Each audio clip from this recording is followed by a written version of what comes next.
Welcome back students. कल हमने rational numbers के बारे में कंप्लीट किया। रैशनल नंबर्स टॉपिक कंप्लीट हो गया हमारा। अब हम आते हैं रेशनल नंबर्स के बारे में, जानते हैं रेशनल नंबर्स क्या होती हैं। देखिए, हम लोगों ने पढ़ा था रैशनल नंबर्स ऐसी नंबर्स होती हैं जिनको हम P अपॉन Q की फॉर्म में रिप्रेजेंट कर सकते हैं, बट इरेशनल नंबर्स को हम P अपॉन Q की फॉर्म में रिप्रेजेंट नहीं कर सकते हैं। ये रिकरिंग नंबर्स नहीं होते हैं, ये नॉन रिकरिंग नंबर्स होते हैं। कोई भी नंबर डेसिमल के बाद में जो नंबर्स आते हैं वो कोई भी नंबर जो है ना फाइनाइट टर्म्स लेके नहीं आते हैं। कोई भी नंबर जो है ना वो अपनी प्लेस पे रिपीट नहीं करता है, ये रिपीटिंग नहीं होते हैं अपनी प्लेस पे बार बार, नॉन रिकरिंग होते हैं। और these are irrational numbers. These types of numbers are called irrational numbers. जैसे कि एग्जाम्पल में मैंने फर्स्ट एग्जाम्पल में दिया है 0.200200। तो इसमें देखिए 2 जो है ना वो अपनी प्लेस पे बार बार रिपीट नहीं हो रहा है। दूसरा एग्जाम्पल है pi is also an irrational number because the value of exact value of pi is this 3.1415 and so on. इसका कोई फाइनाइट टर्म नहीं है, कहीं पे एंड नहीं होता है, मीन्स रिमाइंडर इसका 0 नहीं बचता है, और कोई भी टर्म इसमें रिपीट भी नहीं हो रहा है, बार बार अलग अलग टर्म आते हैं। तो पाई जो है ना वो रेशनल नंबर कहलाएगा। अभी तक आप लोगों ने पाई की वैल्यू 22/7 पढ़ी है। ये अप्रॉक्सीमेट वैल्यू होती है 22/7, ठीक है, फिक्स वैल्यू इसकी नहीं है, एग्जैक्ट नहीं है। तो 22 अगर आपसे एग्जाम्स में पूछा जाए 22/7 इज़ रैशनल और रेशनल, तो आप हमेशा रैशनल पे लगाएंगे, बिकॉज 22/7 को हम P अपॉन Q की फॉर्म में लिख सकते हैं, इसलिए ये रैशनल नंबर है। But pi is irrational number, क्योंकि पाई की वैल्यू कुछ और होती है, 22/7 एग्जैक्ट नहीं होती है। Understand? Some other examples are √2, √5, √3, 2 - √3 and these are one example is an golden ratio side. Golden ratio की वैल्यू 1.618023 सो ऑन होती है। एग्जाम में पूछा जा सकता है गोल्डन रेशियो यूलर्स नंबर, इसको स्मॉल ई से रिप्रेजेंट करते हैं। इसकी वैल्यू भी, ये भी नॉन रिकरिंग नंबर है और ये भी रिपीट नहीं होता है, इसलिए ये भी रेशनल नंबर्स है। तो एग्जाम्पल में ऑब्जेक्टिव टाइप क्वेश्चंस में ये यूलर नंबर, गोल्डन रेशियो, इस टाइप से पाई वगैरह पूछा जा सकता है कि वेदर इट इज़ रैशनल और इरेशनल। तो आप लोग इसमें सही आंसर पे टिक लगा सकते हैं। अब आइए जानते हैं प्रॉपर्टीज़ ऑफ इरेशनल नंबर्स की प्रॉपर्टीज़ क्या होती हैं। देखिए, प्रॉपर्टीज इरेशनल नंबर्स जो है ना वो associative, cumulative, distributive properties show करते हैं, बट प्लस एंड माइनस में। मल्टीप्लिकेशन और डिवाइड की प्रॉपर्टीज़ डिस्ट्रीब्यूटिव शो नहीं करते हैं। अगर हम फर्स्ट कंडीशन इसकी क्या है, अगर हमने एक रैशनल और एक इरेशनल नंबर ले लिया, अगर हम उसको ऐड कर रहे हैं, मीन्स उसका सम करते हैं, तो वो हमेशा ही एक इरेशनल नंबर आएगा। एग्जाम्पल मैंने लिया है एक रैशनल नंबर 7 और एक इरेशनल 6। अगर हम 7 में +6 करेंगे तो हमेशा इरेशनल आएगा, और इरेशनल में रैशनल प्लस किया तो भी इरेशनल नंबर ही आएगा। बट अगर मैंने दोनों ही इरेशनल नंबर्स को सम किया है, मतलब 2 इरेशनल नंबर लिए हैं, उनको हम सम करेंगे, तो इट मे बी रैशनल और it may not be rational. मतलब वो रैशनल भी हो सकता है, रेशनल भी हो सकता है। उसको फर्स्ट एग्जांपल से समझेंगे। एक मैंने इरेशनल नंबर लिया है 5 + √3, दूसरा इरेशनल नंबर लिया है 2 - √3। दोनों को ऐड किया है, ब्रैकेट ओपन करेंगे तो 5 + 2 हो जाएंगे, रूट प्लस माइनस के √3 प्लस का एक √3 माइनस का, दोनों आपस में कैंसिल हो जाएंगे, आंसर आएगा 7। और 7 कैसा है? Rational number. यानी हमने 2 इरेशनल नंबर्स को ऐड किया तो आंसर क्या आया? Rational number. वहीं सेकंड कंडीशन में 2 इरेशनल नंबर्स को हमने ऐड किया है, इसका ब्रैकेट ओपन किया है, तो 5 + 2 √3 + √3 दोनों प्लस के हैं, और दोनों प्लस होने के बाद में आ गया 2 √3, मीन्स आंसर आया 7 + √3। और ये कैसा नंबर है? ये है इरेशनल नंबर। तो हम ये कह सकते हैं कि 2 इरेशनल नंबर को हम जब सम कर रहे हैं तो वो रेशनल नंबर भी आ सकता है और इरेशनल नंबर भी आ सकता है। It is depend on the solution. जब उसको सॉल्व करेंगे सॉल्यूशन में आंसर क्या आएगा, वो रेशनल आता है, इरेशनल आता है, ये हम सॉल्व करने के बाद में कह सकते हैं, ठीक है। सेकेंडली डिफरेंस पे आते हैं। अगर इसी तरीके से हम डिफरेंस लेते हैं, एक रैशनल नंबर और एक इरेशनल नंबर के बीच में डिफरेंस करते हैं, तो भी हमेशा एक इरेशनल नंबर आएगा। दो रैशनल नंबर, सॉरी एक रैशनल और एक इरेशनल, जब हम दो इरेशनल नंबर्स लेते हैं उनके बीच में डिफरेंस देखते हैं 5 + √2 - 3 माइनस, हमने इसका ब्रैकेट ओपन किया तो 3 माइनस का हो गया, √2 माइनस का हो गया, √2 से √2 यहाँ कैंसिल हो रहा है, 5 - 3 2, ये क्या आ गया एक रैशनल नंबर। और यहीं हमने दो रैशनल नंबर्स को आपस में माइनस किया तो भी अंदर के साइन चेंज हो गए, 7 + √6 - 5, और माइनस माइनस क्या हो गया, ये माइनस माइनस क्या हो गया, ब्रैकेट ओपन करेंगे 6 हो गया।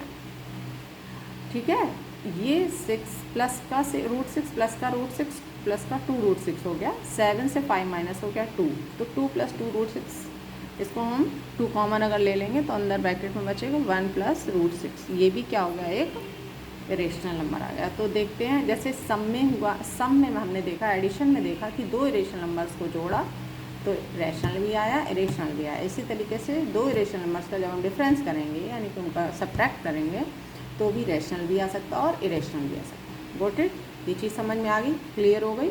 अब हम चलते हैं मल्टीप्लिकेशन पे, ये मीन्स प्रोडक्ट। जब हम रैशनल नंबर एक इरेशनल नंबर का प्रोडक्ट करेंगे तो भी हमेशा इरेशनल नंबर ही मिलेगा।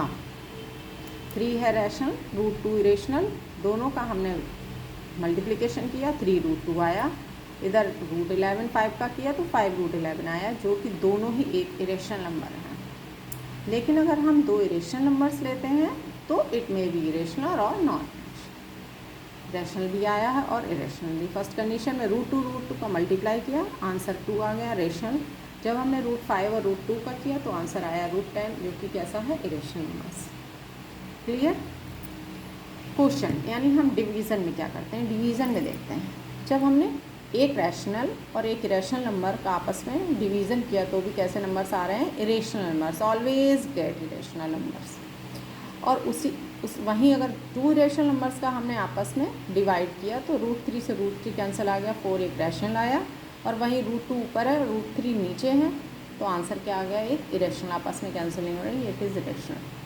हमने इनसे 4 बातें सीखी, सम, डिफरेंस और मल्टीप्लिकेशन, डिवीज़न। चारों में रैशनल और एक इरेशनल नंबर अगर हमने ले रहे हैं तो हमेशा इरेशनल नंबर ही आंसर आ रहा है। लेकिन अगर दोनों इरेशनल नंबर्स हैं तो हमें इसको सॉल्व करना पड़ेगा, और हम तभी कह सकते हैं कि वो एक रैशनल नंबर है या फिर इरेशनल नंबर। ठीक है, गॉट इट। Okay, next. अब हम कैसे पता करेंगे कि कौन सा नंबर इरेशनल है और कौन सा इरेशनल है।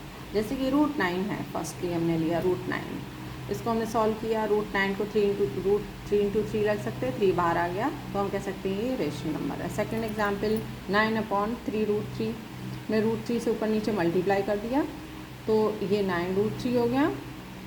ऐसे भी हम कह सकते हैं 9/3, 3 × 9, 3/√3 आंसर आ जाएगा।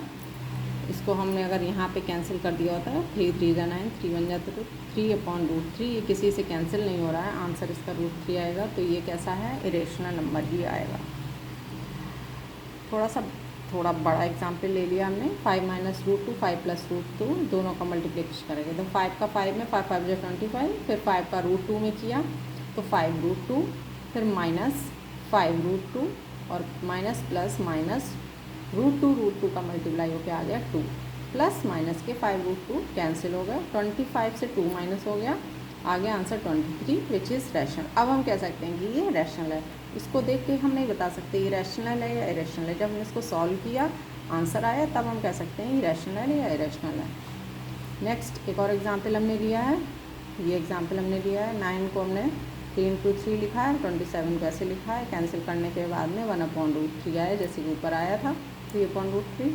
ये भी कैसा नंबर आ जाएगा, इरेशनल नंबर आ जाएगा। इस तरीके से हम घर पे और भी एग्जाम्पल्स की प्रैक्टिस करेंगे और पता लगाएंगे कि हम रैशनल है और इरेशनल। इसमें से क्वेश्चन, एक आध क्वेश्चन जो है ना ऑब्जेक्टिव में और वैसे एग्ज़ाम्स में आता है। ये कम मार्क्स के थोड़े क्वेश्चंस जो होते हैं उसी में आता है। जो बड़े मार्क्स के, ज़्यादा मार्क्स के क्वेश्चंस हैं ना, वो रैशनलाइजेशन में आते हैं क्वेश्चंस। अच्छा, कोई भी नंबर, जैसे कि अब हम एक पढ़ेंगे, जैसे √2, √5, √7, कुछ भी आपको दिया जाएगा एग्ज़ाम्स में, पूछेंगे प्रूव करिए कि ये इरेशनल है या इरेशनल। तो हम उसको कैसे प्रूव करेंगे कि √2 एक इरेशनल है या √3 है या √5 है, √7 है, कुछ भी है, हम उसको कैसे प्रूव करेंगे कि वो एक इरेशनल नंबर है। ये थोड़ा लॉन्ग क्वेश्चन में आ सकता है, इसको हमें प्रूव करना हो कुछ नहीं, हम इसको कॉन्ट्रडिक्शन में प्रूव करेंगे। पहले हम मान लेंगे कि √2 जो है ना वो एक रैशनल नंबर है, और लास्ट में जो आंसर मतलब हम प्रूव करेंगे उसमें क्या जो आएगा आंसर वो प्रूव करेगा कि हमारी असम्पशन जो है वो रॉन्ग थी, गलत थी, √2 रैशनल नंबर नहीं है, इसका मतलब कि ये एक इरेशनल नंबर है। Let's start. First we suppose √2 is rational. हमने मान लिया कि √2 जो है ना वो रैशनल नंबर है। अगर वो रैशनल नंबर है तो P/Q की फॉर्म में लिखा जा सकता है, हमने इसको लिख लिया है। यहाँ पे Q doesn't equal to 0। P/Q की फॉर्म में हम किसी नंबर को तभी रखेंगे, सिंपलेस्ट फॉर्म में हो जाता है जब तक उनमें दो आपस में कोई कॉमन फैक्टर नहीं है। Means P and Q have no common factor, तभी तो किसी को फ्रैक्शन में लिख सकते हैं। अगर दोनों में कोई कॉमन फैक्टर होगा तो वो तो आपस में कैंसिल हो जाएंगे। अब हमने क्या किया, दोनों साइड में स्क्वायर कर लिया, स्क्वायरिंग कर ली तो इधर क्या आ गया, √2 से 2 बाहर निकल के आ गया, P² क्रॉस मल्टीप्लिकेशन कर लिया आपस में तो क्या हो जाएगा, P² = 2²। अब इसमें देखिए क्या इस इक्वेशन से हमको क्या शो कर रही है, P² = 2P²। मीन्स यहाँ पर एक 2 नंबर आ रहा है। मीन्स ये जो P है इसमें किसी नंबर का 2 आ रहा है, तो इट मीन्स ये कैसा नंबर हो गया, इवन। P² कैसा नंबर हो गया, इवन नंबर हो गया, क्योंकि ये 2 का मल्टीप्लिकेशन है। अगर P² इवन नंबर है, इवन इंटीजर है, तो P भी इवन होगा। P अगर इवन होगा तो हमने मान लिया P जो है 2m है। m कोई भी इंटीजर हो सकता है, कोई भी ऑड भी हो सकता है, इवन भी हो सकता है, लेकिन अगर हम इसमें 2 का मल्टीप्लाई किसी भी नंबर में करेंगे तो वो तो इवन हो ही जाएगा लास्टली। तो हमने एज्यूम कर लिया P = 2m है। अब हमने इसका स्क्वायर किया बोथ साइड्स में, P² = हो गया 2 का 4 और m²। अब ये जो सेकंड इक्वेशन बनी है ना, इसको हम फर्स्ट इक्वेशन में पुट कर देंगे। तो P² की जगह P² से हमने Q² ला के यहाँ रखा, और ये 4m² ऐसे है। 2 से 4 कैंसिल हो गया 2 टाइम्स, तो Q² आ गया 2m²। अब देखो यहाँ पे भी m कोई भी इंटीजर है, उसका स्क्वायर करो या ना करो, लेकिन 2 का मल्टीप्लिकेशन है तो Q² भी इवन हो गया। अब Q² इवन हो गया तो मीन्स Q भी इवन है। अब P भी इवन है, Q भी इवन है ना। जब 2 नंबर इवन है मीन्स वो 2 के फैक्टर है, 2 के मल्टीपल है, 2 उनमें कॉमन है। अगर 2 उनमें कॉमन है तो हम उसको P/Q की फॉर्म में कैसे लिख सकते हैं, वो तो कैंसिल हो जाएंगे। तो ये जो हमने स्टार्टिंग में देखा था कि स्टार्टिंग में हमने क्या अस्यूम किया था कि P/Q have no common factor, और यहाँ पे क्या है कि नहीं, इनका कॉमन फैक्टर है, क्या है 2। तो हमने क्या देखा कि ये जो हमने एज्यूम किया था वो हमारी असम्पशन रॉन्ग है, और अगर वो रॉन्ग है तो क्या राइट है, √2 एक रेशनल नंबर नहीं है। मीन्स √2 एक रैशनल नंबर है, सॉरी इरेशनल नंबर है, रैशनल नहीं है तो इरेशनल है। इस तरीके से हम किसी भी नंबर को इरेशनल प्रूव कर सकते हैं। हमको स्क्वायर करना है, उसको बता देना है कि हम इसको P/Q के फॉर्म में नहीं लिख सकते हैं, √3 को भी ऐसे लिख सकते हैं। Okay, sorry for disturbance. Next, अब हमको प्रूव करना है, नेक्स्ट क्वेश्चन है prove that √3 + √5 is an irrational number. कैसे प्रूव करेंगे, वही हमने कॉन्ट्रडिक्शन ले लिया कि we assume that it is an irrational number, it is a rational number. फिर मैंने बोथ साइड स्क्वायर कर दिया हमने, तो x², इसका स्क्वायर खोलेंगे तो ये हो जाएगा √3 का 3, √5 का 5 और 2 √15, 5 3 जा 15, 3 + 5 8 हो गया। ये हो गया x माइनस इधर ले आएंगे x² को, ये यहाँ हो जाएगा, सॉरी ये हो गया x² - 8 = 2 √15। ठीक है, अब हमने 8 इधर ले आए तो x² - 8/2 = √15 सेकेंड इक्वेशन में गई। अब हमने एज्यूम क्या किया था कि x क्या है, रैशनल है। अगर ये रैशनल है तो ये पूरा ही नंबर रैशनल होगा।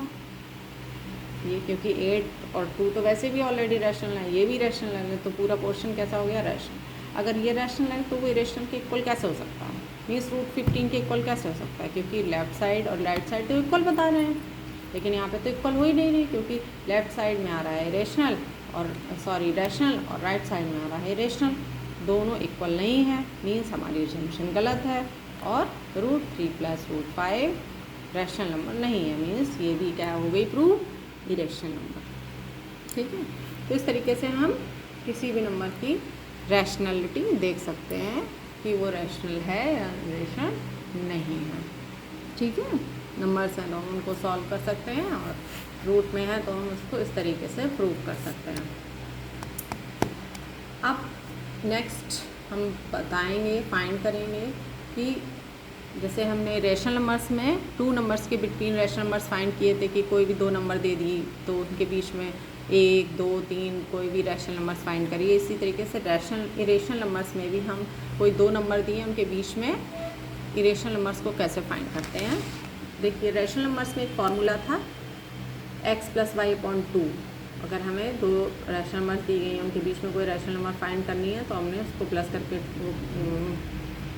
दोनों को प्लस करके फार्मूला हमने बताए थे, और x + d x + d x + 2d करके हमने सीरीज़ बनाई थी जिसमें n तक जा रहा था।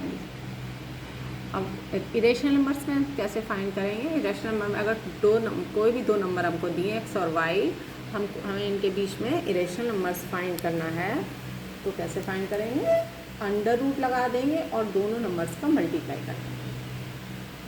यहाँ पर भी x जो है ना वो y से छोटा होना चाहिए रैशनल नंबर्स की तरह। ठीक है, मीन्स क्या करेंगे, दोनों नंबर्स का मल्टीप्लिकेशन करके उनका क्या करेंगे, स्क्वायर रूट कर देंगे, तो हमको क्या मिल जाएगा, एक बीच में इरेशनल नंबर मिल जाएगा। अब वहीं पे अगर ये जो नंबर्स हैं वो डेसिमल फॉर्म में है, तो क्या करेंगे हम, रैंडमली, भाई 2 नंबर्स दिए डेसिमल फॉर्म, तो हम रैंडमली कोई भी उनके बीच में रैशनल नंबर, इरेशनल नंबर लिख सकते हैं। जैसे एक एग्जांपल हम आपको समझाते हैं कि 4 और 5 के बीच में इरेशनल नंबर फाइंड करना है, तो हमने क्या किया, 4 5 का मल्टीप्लाई कर दिया, 20 आया, स्क्वायर रूट कर दिया। ठीक है, इसको थोड़ा सिंपलेस्ट कर दिया तो 2√5 आ गया इसका आंसर। अब ऐसे ही 2 और 2.5 के बीच में 2 रेशनल नंबर फाइंड करना है, तो पहले तो हमने 2 और 2.5 के बीच में रेशनल नंबर फाइंड किया। 2.5 को हम लिख सकते हैं, डेसिमल हटाया 25/10, इसको सॉल्व किया तो 5/2 आ गया। तो 2 × 5/2, 2 से 2 कैंसिल, √5 आ गया आंसर। एक तो ये रेशनल नंबर मिल गई है हमें। अब क्या करेंगे, देखो 2 इसके बीच में √5 हो गया, फिर इसके बीच में आ गया 2.5, एक आ गई। अब हम क्या करेंगे, इन दोनों के बीच में नहीं निकाल सकते हैं, हम क्या करेंगे, अब इन दोनों के बीच में निकालेंगे। इन दोनों के बीच में भी वही फार्मूला सेम, 2 × √5, 2 × √5 कर दिया, ये मिल गया। इनके बीच में करेंगे तो √5 ये कर लिया, 5/2 कर लिया, तो ये क्या हो गया, 5 × 5/2 हो गया, तो ये क्या हो गया, √25/2। तो हम निकाल सकते हैं रूट, लेकिन हाँ सॉरी, ये √5 है, इसमें नहीं निकालेंगे, √5 × तो ये क्या, 5√5/2, ये रूट आ गया आंसर। एक और एग्जांपल से समझते हैं, find N irrational number between 1/7 and 2/7।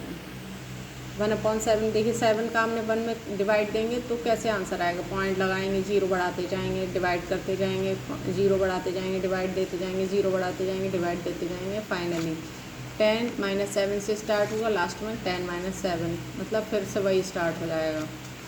ऐसे ही 7 का 2 में डिवाइड देंगे तो ये आएगा। इसमें भी देखिए x जो है ना वो y से छोटा है, we can't consider an irrational number, we can consider an irrational, किसी भी तरीके से कोई भी इरेशनल नंबर, क्योंकि इनके बीच में कई सारी इरेशनल नंबर्स हैं, तो हम रैंडमली कोई भी इरेशनल नंबर लिख सकते हैं।